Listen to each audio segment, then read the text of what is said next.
यहाँ नहीं है। नहीं राखी, कोई भी नहीं आया है। चलो मैं माँ को वीडियो कॉल करता हूँ।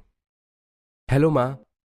हेलो बेटा, बहू को लड़की हुई है, क्यों है ना? मुझे तो ये गरीब मेरे घर का वारिस भी नहीं दे पाई।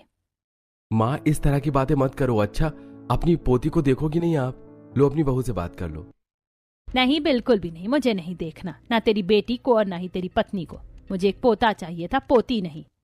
शारदा ने ऐसे बोलकर फोन को काट दिया। राखी को उसके ऐसे बर्ताव से बहुत ज्यादा दुख पहुंचा, लेकिन वो बेचारी कुछ बोली नहीं। ऐसे ही सिलसिला जारी था, न राखी से और ना ही उसकी बेटी से। घर में कोई भी प्यार नहीं करता था और ऐसे ही चलते चलते अब 4 साल बीत चुके थे। इन 4 सालों में अब राखी फिर से गर्भवती हो चुकी थी और आज उसके 4 देवरों की शादी भी होकर निपटी थी।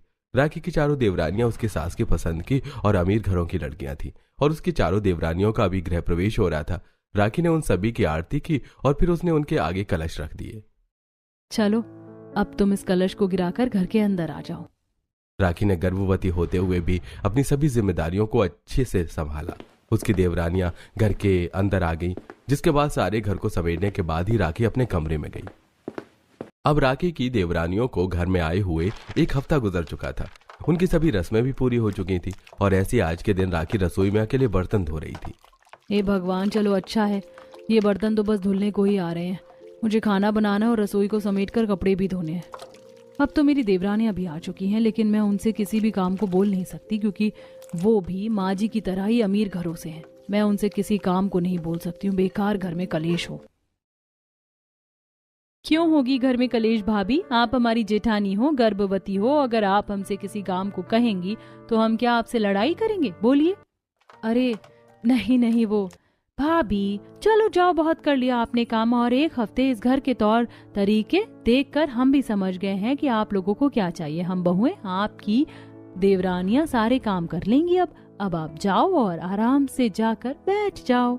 अरे हाँ जाओ भाभी, आपकी रानी स्कूल से आती होगी, आप उसको संभाल लेना, हम यहाँ हैं। राखी को पहली बार किसी को अपने साथ होने का एहसास हुआ था। वो खुशी खुशी रसोई से आ गई और उसकी देवरानियां रसोई के कामों को देखने लगी। ऐसे ही अभी राखी आराम ही कर रही थी कि पीछे से शारदा आई और बोली, ओहो, घर में बहुएं आई नहीं और महारानी ने आराम फरमाना भी शुरू कर दिया। चल खड़ी हो और घर के काम देख। क्यों माँ जी, जब हम काम कर रहे हैं तो भाभी को क्या जरूरत है परेशान होने की? वैसे भी उनकी प्रेगनेंसी का 5वां महीना है, अब तो उन्हें आराम की जरूरत है ना। माँ जी, हमने सारा काम कर दिया है, तो अब आप भाभी से मत बोलो। भाभी, अब तो आप फ्री हो ना? हाँ, तुमने ही सब कर दिया, तो अब तो मैं फ्री ही हो गई। बहुत अच्छी भाभी, तो आप हमारे कमरे में आ जाओ, हम आपकी थोड़ी सी सेल्फ केयर करेंगे। अरे इस पुतले